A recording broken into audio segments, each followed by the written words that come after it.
Hi there, my name is Nicholson. Welcome to my YouTube channel, Remembering Love. If you're new to this channel, this is a channel where we look at issues around childhood trauma, healing childhood trauma, CPSD, and all the various bits of things in between. So welcome. If you've been here before, thank you very much for coming back. Now, the title of today's video is When I Loved a Tree and a Tree Loved Me. How my friendship with a tree has helped in healing my childhood trauma. So what I'd like to share with you today is something more of a personal anecdote or story about my own experience with a friendship and connection with a local tree in my neighborhood here that I've developed over the last 6 months, and just where that fits into my healing process regarding childhood trauma, where it fits into kind of my overall view of life and our relationship with our environments, and how, that may be able to help you on your healing journey. Now, the inspiration for this particular video comes from a short film I saw a few days ago by a Turkish filmmaker. It's just a 10-minute film. I'm going to put a link in the description below. And it's about her relationship with her grandmother, and it's about her grandmother's relationship with her plants. And it's a very sweet and beautiful film, and I really enjoyed watching it. I found it really inspiring and very endearing, and it just had a really great message. And it just inspired me to kind of think, I'd like to share my own story of my relationship with a particular tree and where that has fit in for me. And although I've done a video before called The Tensionless Nature of Nature and where that fits into healing childhood trauma, I'll put a link in to that as well. That's more of a broader look of our relationship with nature and how it can assist us in our healing process. Today I'd like to share with you something a little bit more personal in terms of what is the personal application of nature as a part of our healing process.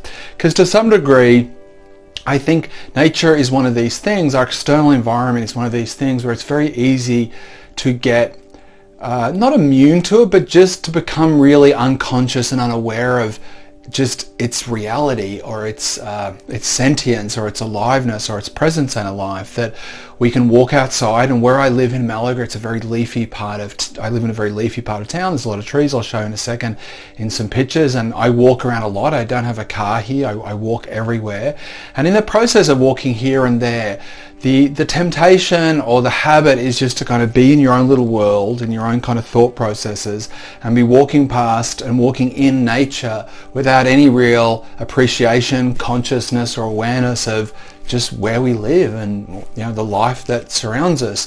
We're in our own little bubbles and our own little kind of self-absorbed worlds, and we have our thoughts, and maybe we stick our earphones in, and this external reality just becomes a world full of objects like furniture or signposts or cars or trees or sun or air. And the aliveness and sentience of this, what I consider a kind of pantheistic universe where there is life and spirit in all living matter, even non-living matter, then we can become unaware of that or unconscious of that, and just lost very much in our own process. And what I'd like to share with you now is just something that's happened to me very spontaneously over the last 6 months that has given me a different feeling or a different understanding of that relationship. So basically, my daughter started high school, which is just down the road from where I live, and she's in a wheelchair at the moment, so I take her there in the wheelchair and I pick her up at the end of the day. And before school finishes, I go wait in this kind of area, and there's a lot of kids walking past very, very quickly to get to their bus, and to get out of their way, I stand next to this tree. And to begin with, I kind of just put my hand on it like this, and I'm leaning against this tree, and this is in September, and over a period of time, I start to feel this kind of pulse, and it's very subtle, and it's not kind of overt, but I kind of feel like it's aliveness, it's sentience, it's treeness, and I put my hand on it. I can feel it kind of coming from it. And over a period of time, over a series of weeks and months, I start communicating to the tree. I start saying hello and thank you, and I feel this kind of gratitude for it and its existence. And over time, I felt this communication back. And in that short film I was telling you about, the grandmother talks about how she loves the plants and the plants love her. And I started to have that same kind of feeling, this feeling that there is a relational dynamic to this thing. It isn't just me projecting human qualities, which you could argue, you can say, look, you're just imagining stuff, but my own direct experience tells me that's not true, and even if it is, part of me just kind of doesn't care. But I feel like there is a back and forth, and it wasn't like I went there and thought, oh, I'm going to connect with this tree and I'm going to have this relationship with this tree. It happened very spontaneously. I mean, I didn't really think about it. I was just using it like a kind of something to lean on, and this just happened in a very sort of spontaneous way. And now every time I go to the school to pick her up, I can feel like I'm looking forward to seeing this tree, and obviously I look forward to seeing my daughter as well, but I look forward to saying hello, and I feel like, it's hard to describe it, I feel like there's an appreciation, or there's a sentience that communicates back to me. And I think of all the hundreds of people that walk past this tree on a daily basis, and I'm sure very few people, or maybe I'm the only one, stops and says thank you, and stops and opens their heart up to this sentient living creature, which is this tree. And it's just been a very endearing experience, and it's just been something that is just, I find really interesting.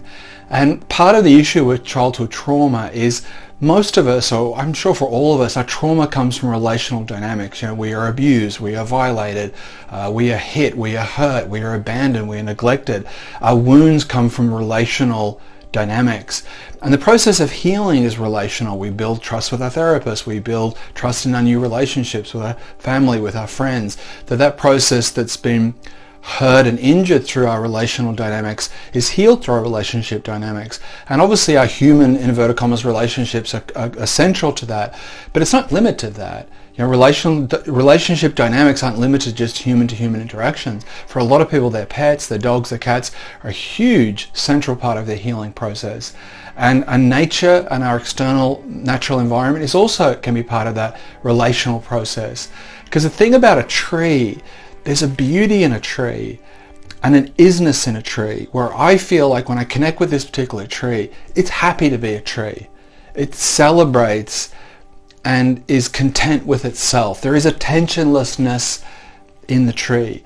And in that documentary or that short film, the grandmother talks about how for her that the plants are worshipping God. And I feel that too, that the trees are there just being happy to be trees, and they're all singing this kind of song of happiness to be alive and to be trees, and they are worshipping God or worshipping the divine just in their existence themselves. And by connecting with this tree and feeling connected to that tree, that same tensionlessness, that same serenity that the tree just embodies and is, I feel it invokes in me, and it helps me connect to my own natural nature, which is tensionless, which is serene. My own divinity, which is serene and relaxed and peaceful. So as I connect with this tree, as I commune with this tree, as I relate to and back and forth from this tree, I feel it has this positive effect on me. So unlike watching the news at times, or going on Twitter, or I'm engaging and it's aggravating and irritating and upsetting, I spend some time with this tree, just 5 minutes, putting my hands on it, saying, how are you? Thank you. Showing appreciation, having gratitude from my heart. I feel it gives something back to me. It gives me this feeling of its isness, its serenity. It's like everything's good. Everything is the way it should be. Everything is in perfect order. And that's a nice feeling to resonate with and connect with, particularly when the source of my trauma, the source of my pain is this constant agitation or restlessness or sense of I'm not happy with where I am. I'm not comfortable with where I'm at. I'm battling and struggling. And to feel this kind of sacredness in my natural environment, that the holy, this tree is the holy, this tree is sacredness in itself. It's unpolluted. It doesn't have any fear or aggression or issue with me. It just is what it is. And as I show it appreciation, warmth, love, and connection, as I love the tree loves me. And I really feel that, and I really feel like the last 6 months, this relationship I have with the tree feels like it's added to my healing process. It's certainly not, central to everything, but it's a dimension that just makes this healing process more magical and more interesting. And I walk around all day, every day here in Malaga, and I've suddenly become more aware of this environment, of these trees, these companions, these people I'm sharing this living universe with. There's an orange tree that I pass, there's a park I walk through, on the way to the supermarket there's all these trees that line up, there's a beautiful shady tree, and now every time I pass these trees I'm trying more and more to stop and say thank you, to stop and engage, and not to just see the world full of just objects passing me by as I'm getting to where I'm going, and looking at people in the same way, that there's this sentient, magical, mysterious world that I exist within, that my trauma exists within, and the process of healing that trauma is a process of returning to my true natural state before it was traumatized or violated or abused, which is serene, which is relaxed, which is joyful,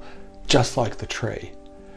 And yeah, my kids, my teenage daughters don't really like it when I stop and lay hands on the tree, consensually of course, but I try not to make it too overt or too weird for them or too embarrassing for them, but I am doing it more and I enjoy it. It feels like it makes the whole journey and the whole walking around just more interesting, and I would invite you to do the same. Maybe for you it's a rock, maybe for you it's just your pet, maybe it's a little bird you see in the garden.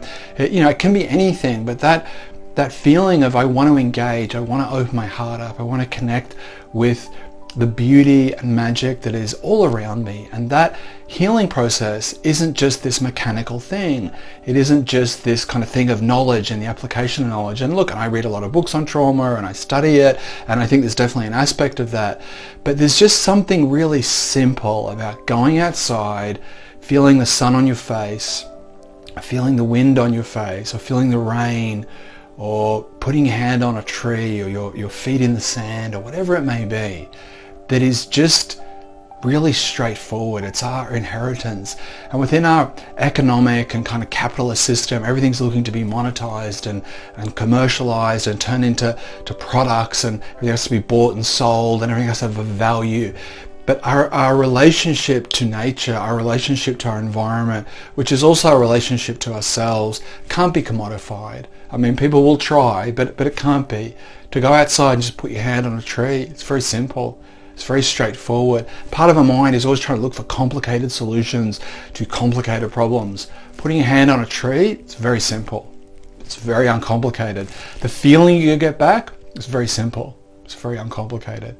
So look, I would invite you to do that. I would encourage you to do that. It's been a really interesting and enriching experience for me. I'm going to keep building on it. I'm going to keep building my friendship of trees that I have here in my environment, and I really enjoy it. And I've said this on many videos, that to me the process of healing childhood trauma is far much more profound and interesting than just not being screwed up or feeling less depressed. It's really opening ourselves up to really enjoying the magic of life, the mystery of life, the divinity in ourselves and the world around us, and really feeling that deep inside ourselves. And trees and nature and all of this aspect of our environments is already there. I mean, they didn't have to get anywhere. They're there. They're present in that place, and I feel they want to share it with us.